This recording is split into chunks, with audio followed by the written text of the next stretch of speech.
Hi, my name is Adel Fuli with Optimal Reservoirs.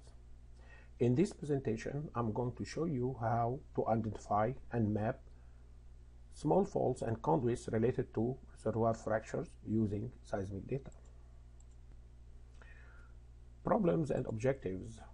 The main problem is that faulted reservoirs are more complex to drill, they are more difficult to produce, and the behavior of fluid flow is hard to predict. We are going to identify and help characterize the intensities and distribution of the dual porosity and dual permeability in naturally fractured reservoirs. But few points we may agree upon is that most hydrocarbon reservoirs are fractured enough to be treated as fractured reservoirs, and fault is not a line or a plane. The effective part of a fault is the fault damage zone.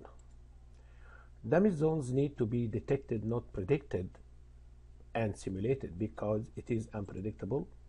Not all small-scale fault sizes have positive impact on exploration and development. Not all are conductive. Here, the number of conversion points increase with nucleation and grows along slip direction. The points of intersection, the red dots, arrange along dynamic direction of the fault and show variable abundance within the damage zone. And the fault zones develop across all ranges of scales of fault types. They don't present intersections in the damage zones. Why small faults convergence is important? The points of intersection will be used as a handle for fault dynamics, and it's effective indicators for fluid flow pathway. There is a local flow cell along this intersection. It integrates and focuses flow fluid within the fracture, and it has continuous flow behavior because the enhanced capillary barrier effect.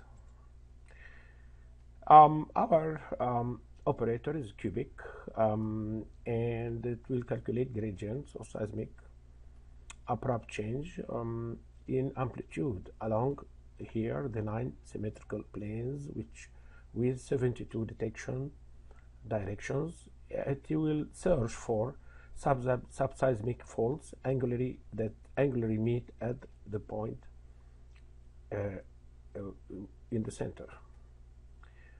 3 binary decisions are used for conversion point detection. The first one, a point that prove or detect a subseismic fault.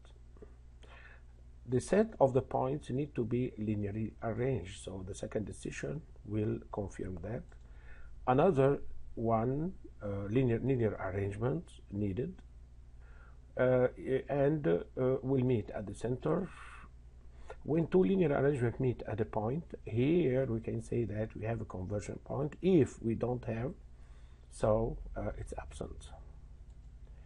An example here, an animated presentation showing circle is yes, cross is no, looking for 3 unit lengths. So this is present, not present, not present because it's less, and till another one is present. So we have 2 along the plane. Now we have a conversion point. It's confirmed here for this point. This method only look for more than or equal 3 units, 5 units, and 7 units.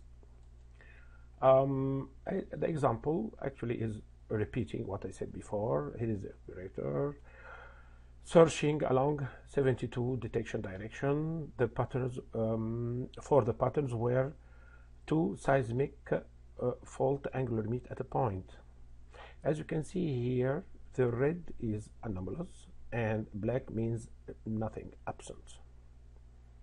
And we can call this fault damage zone and conduit map. The same one, it recognizes the presence or absence of sweet spot in reservoirs. So all these red zones are sweet spots, and these wells show that they are productive. Okay,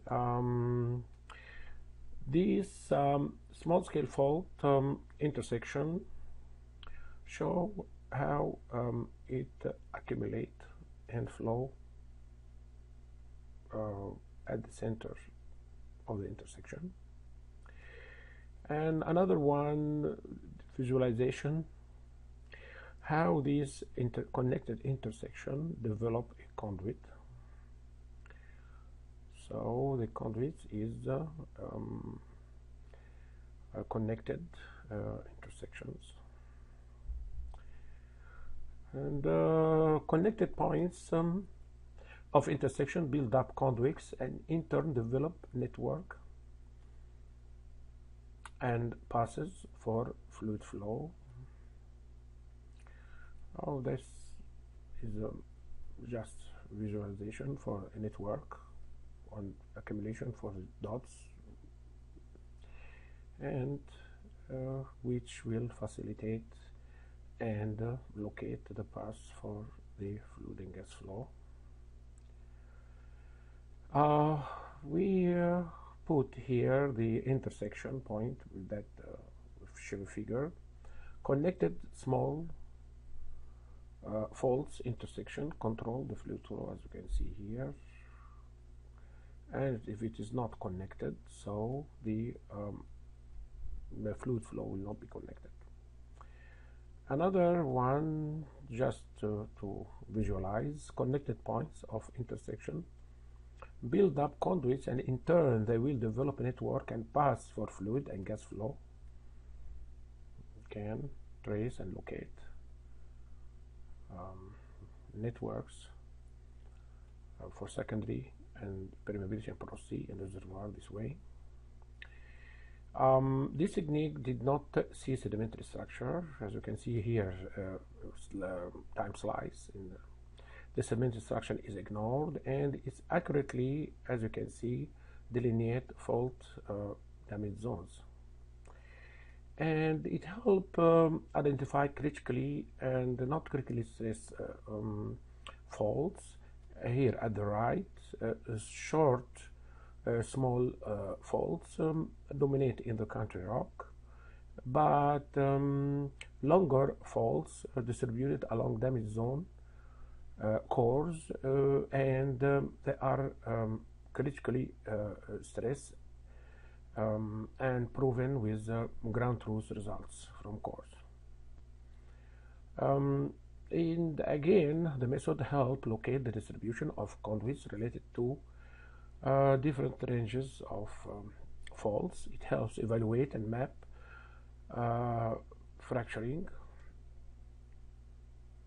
of seal. So as you can see here, top seal is not fractured, and it is a very, very, very important technique for fracture reservoir to detect delineate sweet spots. That example here is not a fracture reservoir, it's only sand shale stratigraphic section. And as you can see here, the conduits vary for each rock units, and will show where is the conduits are high and where it is low and where it is connected or not. The behavior along fault zones, as you can see here in that example, this is a major fault, and the conduit